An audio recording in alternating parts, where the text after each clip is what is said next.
darba tiesību konferencē uzstājos jau no paša sākuma. Ļoti patīk, katru gadu arī labprāt piedalos, gan kā dalībnieks, gan kā klausītājs. Kādi plusi ir šai konferencei? Šeit uzstājas starptautiski pārstāvi no visām jomām, kur sanāk saskarsme ar darba tiesībām. Te ir gan arotbiedrību pārstāvi, gan advokātu biroji, kas reāli praktizē darba tiesības. Te piedalās arī kontrolējošā institūcija, kas ir Valsts darba inspekcija, kā arī katru gadu ir arī tiesu varas pārstāvi. Tā kā, es teicu, ka no šāda viedokļa skatoties, tas ir visplašāk aptvertais spektrs, ko vien darba tiesībās interesants var vēlēties uzzināt tieši šajā konferencē. Man ir prieks piedalīties darba tiesību konferencē 23. pirmo reizi. Tas ir liels notikums visiem darba tiesību praktiķiem, ekspertiem, uzņēmumu vadītājiem, personālvadībām, arotbiedrībām. Liels prieks, kad ir vairāk tematu par attīstību, par ilgtspēju, par padomiem, trikiem, kā veidot vidi labāku, draudzīgāku, produktīvu. Tas ir ļoti vērtīgi, iedvesmojoši un patiesi pacelājoši.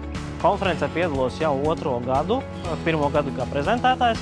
Galvenie ieguvumi, protams, no šādas konferences ir tas, ka pirmkārt mēs varam iepazīties ar labāko praksi citos uzņēmumos, un tas ir mērķis, kādēļ mēs esam šeit, sniegt savu labāko praksi citiem uzņēmumiem tieši risku novērtēšanā. Un, protams, ir interesanti vienmēr paskatīties no Latvijā atzītu darba tiesību juristu, ekspertu prezentāciju par dažādākām tēmām, kuras ir saistošas ar ikdienas darbā. Šodien kopā ar kolēģi no personāla daļas mēs apmeklējam konferenci par darba tiesībām, jo mūsuprāt tās ir tiešām ļoti svarīgas, īpaši globalizētā mainīgā vidē un pasaulē. Un mums ir ļoti daudz darbinieki Latvijā, līdz ar to mēģinām sakot līdzi arī tendencēm un izmaiņām Latvijas darba likumā. Un tāpatās arī konferencē ir runātāji, kas stāsta par izmaiņām Eiropas Savienības līmenī. Un tā kā mums ir tiešām liels starptautisks uzņēmums, tad mēģinām sakot līdzi gan labajām praksēm, gan jau nākotnes izmaiņām, kas drīzumā sekos, un pielāgot savus procesus un darbības, lai tās atbilstu labajām praksēm darba tiesībās. Konfina rīkotā darbtiesību konference ir lielākais šāda veida pasākums Latvijā.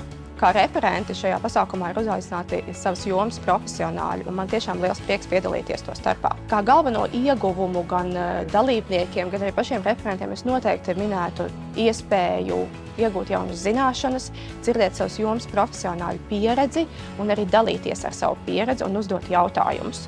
Bet es aicinu jūs apmeklēt šādu veidu pasākumus Latvijā.